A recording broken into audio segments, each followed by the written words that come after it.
వెనక ముందు వినిపించుకోకుండా ఎవరి మాట వినకుండా గురువుగారు చెప్పిన సలహా పెడచెవిని పెట్టి అప్పుల పాలై తిండి లేక అల్లాడుతున్నారు తెలిసేవాడ. నేను చాలా జాగ్రత్తగా హెచ్చరిస్తానుంటాయి. ఒళ్ళు దగ్గర పెట్టుకోండి, మీ స్థాయి దాటిపోయి డబ్బు ఖర్చు పెట్టకండి, అప్పులు చేయకండి అని చెబుతాం. ఎందుకు చెబుతామంటే అవతల వాళ్ళు బాగుపడాలని. వినకపోతే ఏమవుతుంది, అది ముప్పు వస్తుంది. అప్పుడు ఎవరు రక్షించగలుగుతారు? ఎవరు ఏం చేయలేరు. మా పీఠానికి నిత్యం సేవ చేయడానికి వచ్చేటట్టుగా ఉండేవారు ఒక దంపతులు, పిల్లలతో సైతంగా ఉన్నారు. వాళ్ళు కూడా ఇలాంటి పనే పిచ్చి పని చేశారు. డబ్బులు 2 రోజులు తాగి తందనాలాడి ఇష్టం వచ్చినట్టు ఖర్చు పెట్టారు, కోట్లు అప్పు చేశారు. ఇప్పుడు వెళ్ళి రోడ్డు మీద పడ్డారు. రోడ్డు మీద పడ్డాక ఎవడు రక్షించలేడు. ఏదో 5 లక్షలు 10 లక్షలు అయితే అప్పుల్లోంచి బయటపడతారు, కానీ కోట్లు అప్పులు చేస్తే ఎవరు రక్షిస్తారు? అప్పులు విపరీతంగా చేసి సర్వనాశనం అయిపోయిన వాడిని ఎవరు ఎలా రక్షించలేరో, వరగర్వంతో మహాపాపాలు చేసిన వాడిని కూడా ఎవరు రక్షించలేరు.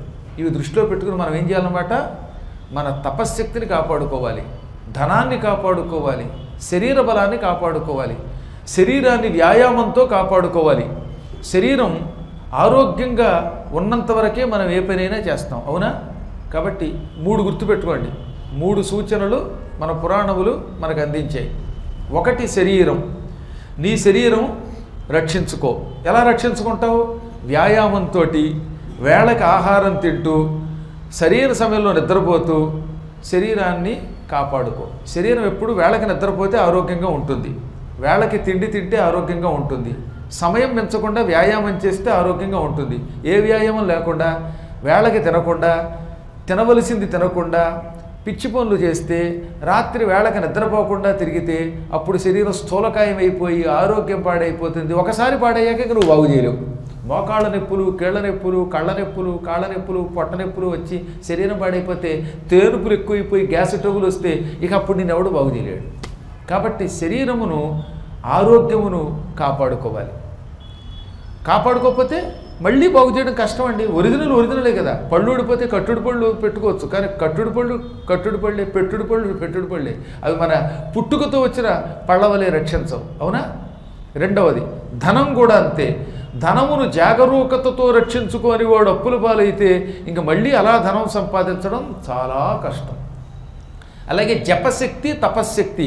కష్టపడి జపం చేసి, తపస్సు చేసి, శక్తి పొంది దాన్ని వ్యసనముల వల్ల పాడు చేసుకుంటే, భ్రష్టత్వం పొందించుకుంటే మళ్ళీ ఆ తపశ్శక్తి, జపశక్తి రావు. ఎక్కడో విశ్వామిత్రుడు లాంటి వాడు పాడు చేసుకున్నా మళ్ళీ సంపాదించాడు, కానీ ఎంతమంది సంపాదించగలరు? మళ్ళీ నాశనం అయిపోయిన వాళ్ళు ఎక్కువ మంది ఉంటారు. కాబట్టి తపశ్శక్తిని, శరీర శక్తిని, ధనశక్తిని, ఈ 3ంటిని దుర్వినియోగం చేసుకోరాదు.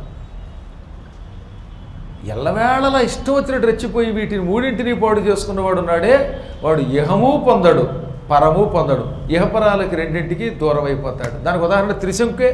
త్రిశంకుడు అటు స్వర్గం లేదు, భూలోకం లేదు, త్రిశంకు స్వర్గంలో ఏడుస్తున్నాడు. ఇప్పుడు త్రిశంకు స్వర్గంలో ఇక్కడున్న సుఖాలు ఏముంటాయి? ఏదో విశ్వామిత్రుడి దేవుల్లో అసలంటూ లోకం వచ్చింది, కానీ అది మాలోకమే. ధర్మ మార్గంలో నడుచుకుంటే బ్రహ్మ ఇచ్చిన ఆయువు కంటే కొంచెం ఆయువు పెరుగుతుంది. అధర్మ మార్గంలో నడుచుకుంటే ఆయువు తరిగిపోతుంది.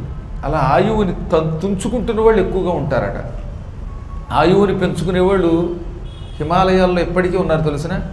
మీరు విన్నారు కదా, ఒక్కొక్క ఆయన 10,000 సంవత్సరాలు బ్రతికాడని. ఆ మధ్యన ఒక ఆయన అయితే 300 సంవత్సరాలు బ్రతికాడని, 500 ఏళ్ళు బ్రతికాడని విన్నారే. వాళ్ళంతా ఎవరు అనుకుంటారు?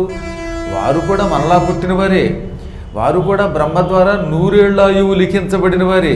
కానీ వారు చేసే సాధన వల్ల, తపశ్శక్తి వల్ల, ధర్మ ఆచరణ వల్ల, ధర్మకర్మాచరణ వల్ల ఆయువు అంతకంతకీ పెంచుకున్నారు. అలా 1000 సంవత్సరాలు బ్రతకచ్చు. మార్కండేయుడు ధర్మాచరణతో ఇక జీవితానికి అంతం లేకుండా చేసుకున్నాడు ఆయన.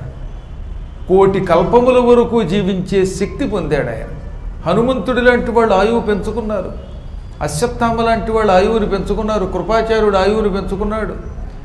విష్ణుస్వరూపుడైన వ్యాసుడు కూడా చిరజీవులలో ఒకడు.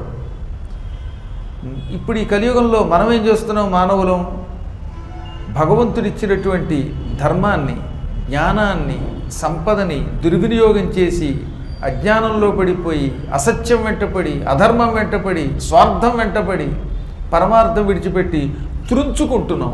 అందువల్లే పేరుకు 100 ఏళ్లే కానీ ఏ వ్యక్తి 100 ఏళ్ళు బ్రతకడం లేదు. మనందరం నిజానికి 100 ఏళ్ళు బ్రతకవలసిన వాళ్ళమే. దేనివల్ల ఈ కలియుగంలో తొందరగా ఆయువు నశిస్తోంది అంటే అభిమానం వల్ల. ఏ అభిమానం?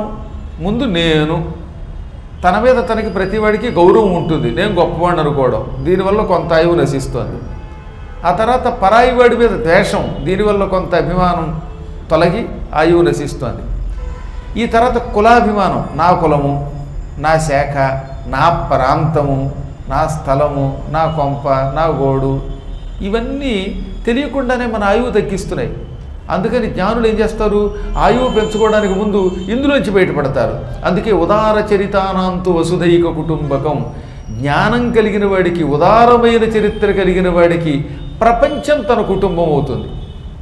ఇప్పుడు కాళిదాసు ఉన్నాడు, ఆయన నిజానికి ఉజ్జయిని నగరం వాడు, అయితేనే మాళవ దేశంలో పెరిగాడు. ఈయన ఉజ్జయిని వాడు కనుక నేను ఉద్యోగం ఏమన్నాడా? అనలేదు. అలా అనుంటే బోధుడి కీర్తి వచ్చేది కాదు. రాముడు ఎక్కడో అయోధ్యకి సంబంధించిన వాడు మనకు కానివాడు అనుకుంటామా? అనుకుంటేది అజ్ఞానం. శ్రీ మహావిష్ణువు వైకుంఠం వాడు ఈ భూలోకానికి సంబంధం ఏమిటనుకుంటే ఇప్పుడు ఈ కృష్ణుడి గుడి ఉండదు మనకి. కృష్ణుడు మధురవాడు, మధురలో ఉన్నాడు, ద్వారకలో ఉన్నాడు అనుకుంటే మనకి నాగోల్లో ఈ మందిరం వచ్చేది కాదు.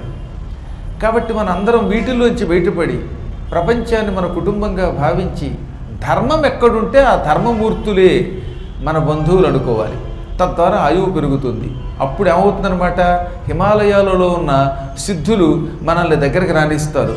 రాణిస్తే మనం కలియుగాంతం వరకే కాదు, ఎన్ని కోట్ల కల్పములు గడిచినప్పటికీ నశింపని దివ్య స్వరూపం పొందవచ్చు.